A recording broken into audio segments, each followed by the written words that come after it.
start with Ted here. Ted Hong, I'm the Chief Marketing Officer for Fandango. Hopefully you guys have all used our service for some of the tickets online on a mobile device. I'm Wayne Lamb. I'm the co-founder of Wahoo Fish Tacos. Hopefully you guys have been around. And we're having fun now with this whole new social media. It's a very inexpensive way and effective to market your brand. And I'm Beverly Macy. I'm the CEO of GravitySummit. We do business events, social media marketing for business, and also consulting, and I teach social media marketing at UCLA. Fantastic. So we could get up here and we could give you lectures and show you slides and all of that, but it's a fairly new medium. So let's just dive right in and start picking their brains. Got a couple of quick questions here to get things started. I guess first thing for each of you, what would you consider your most successful social media campaign to date?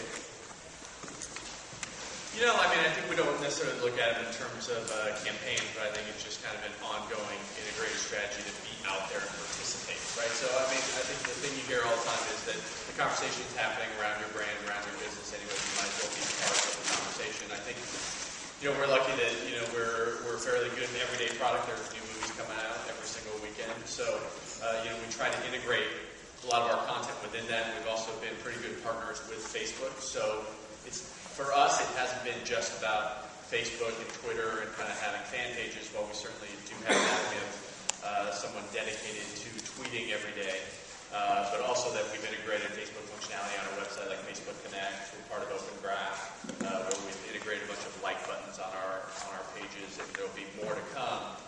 But really just being out there and participating in it, because I think, like you said, it's a pretty new medium. It's hard to figure out what's right, what's wrong. I don't know if there's, you know, a lot of people who've been out there who've cracked the code, but I think a lot of it is just participating and being aware that it is a very important thing moving forward. So it's better to be a part of it than not being a part of it.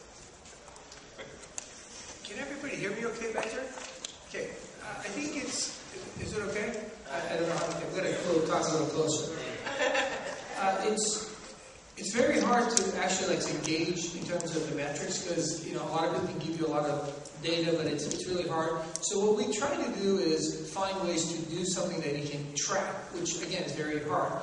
We just happened to get really lucky last year. It's the only metric that I have for sure that I can tell you how it worked in terms of value. We did a deal with Tony Hawk last year. He had a new video DVD called It's Always Sunnies in Australia. So we teamed up together, and on his Twitter, which has 1.2 million followers at the time, he sat down for about 2 weeks telling them the date that it was going to happen and the time. He just didn't tell you where. And he started narrowing it down, so by the Thursday that it was going to happen, everybody knew, and it was North County, San Diego. So we went to our store in Encinitas. Basically, at 5 o'clock, he sent the first tweet out. I am here. Come and get your tickets. It was the only way you can get the tickets to this premiere. It took 4 minutes for the first guy to show up. Within 2 more minutes, the local DJ in San Diego County, who happens to be a follower of his, gets on the radio and now is broadcasting live during rush hour traffic. Come to office in Encinitas, see Tony Hawk, and get your tickets. It took less than an hour to give away all 300 tickets. And basically, the value, okay, just the rush hour traffic alone was probably worth about $25,000 because it was the DJ telling you to go somewhere, not the traffic is brought to you by Wahoo's. Very different. 2 more website developers were there, guys who used to work for Transworld. They then send it out to their database covering the event. So we had pre, during, and post. Unbelievable. So, I don't know how to tell you, but in terms of, and then we talked about it on a TV show, which then in turn turned into an appearance at a university about 3 weeks ago. So, all the things that came off of that, it's by far the best investment we've ever made, which bases the friendship that I have with Tony Hawk, and the sheer number of impressions, but the live radio, everybody's still talking about it. So, I'll tell you a couple of different things. First of all, in addition to the GravitySummit and teaching at UCLA, I'm writing a book right now for McGraw-Hill that's called The Power of Real-Time Marketing. And we're chronicling case case studies that will identify specifically where ROI occurs related to social media campaigns, and using things like geolocation and real-time search and all the various things that Tony that Wing was talking about and that Tony uses, and etc. For GravitySummit, in December of 2008, I decided to hold a business conference for business people who were having a hard time understanding social media.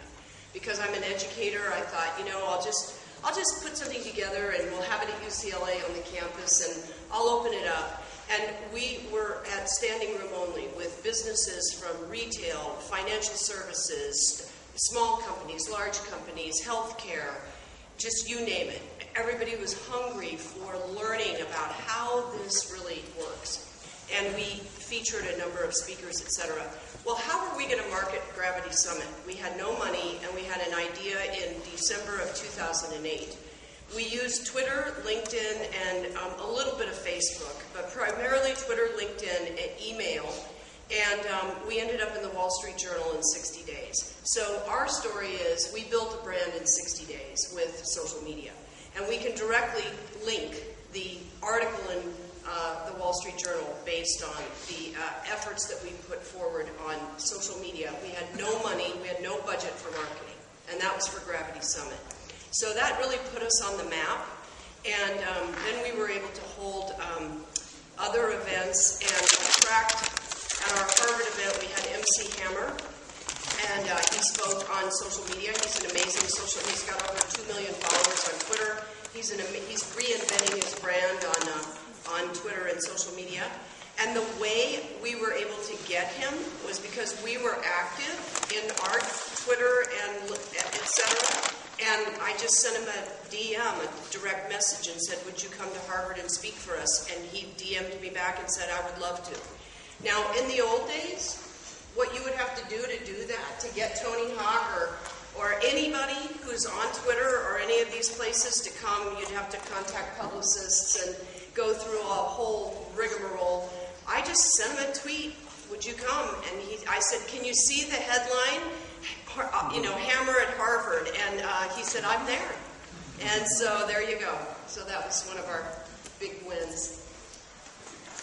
I guess one of the big questions is we've all made mistakes because it's a new medium.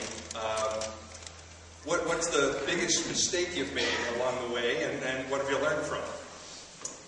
I think one of the things that we've learned is, I think, falsely assuming that just because we have a big brand in other areas online, that it'll just naturally transfer over to Facebook and Twitter. I mean, I think one of the things that we try to do is always be very organic. Like, we don't do spammy things. We don't have bots. We're not buying followers. We're not even running campaigns to drive followers. We thought that maybe it would pick up a lot faster. But I think we're kind of learning the language of Facebook and Twitter and learning how you engage with followers. And some of it's promotional. Some of it is around content. Some of it drives people back to the site. I think it's really just an ongoing process of figuring that out. And I think a lot of you guys in the room are in the same position, just trying to figure it out. So I think maybe we thought it would scale faster than it has, but I think it just bears patience. I don't think you want to do it the wrong way.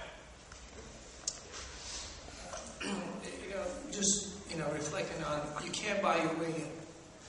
Okay? So it has to be organic, because if you buy your way in, you end up at the bottom of the barrel. Because Google sniff you out really quickly. There's all kinds of programs out there that'll find out. That's the number one lesson.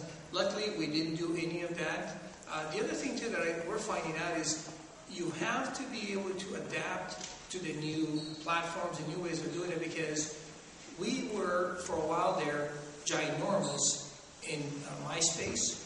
And when Facebook came out, we weren't quick enough to adapt to it. So we've kind of fallen a little bit, because obviously I think MySpace now is a quarter the size of, compared to Facebook. So imagine if we would have adapted to Facebook as quickly as we did with MySpace. Because who knew that MySpace would, literally be leapfrogged that quickly. So it's one of those things where you don't know, like Twitter and all these things. So you got to get in early and, get into the ground.